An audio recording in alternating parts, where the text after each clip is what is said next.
Welcome to my channel. In this video I will show you how to fix your webcam not working issue in Windows 11 step by step, so let's get started. Now the first step is to open the Start menu and then click on Settings. On the left hand side, select Privacy and Security, then scroll down and click on Camera. Here make sure camera access is turned on, then also turn on Let Apps Access Your Camera, and finally make sure Let Desktop Apps Access Your Camera is also turned on. Once you have done this, you can close this window. Now click on the Start menu again, search for Device Manager and open it.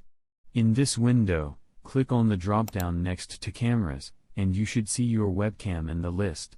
Right-click on it and click on Disable Device, then click Yes. After that, right-click on it again and click on Enable Device.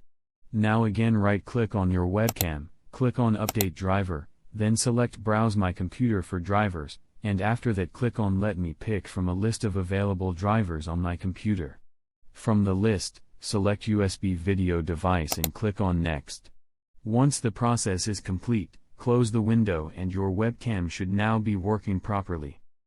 So that's it. If you like this video then like, subscribe and press the bell icon for updates.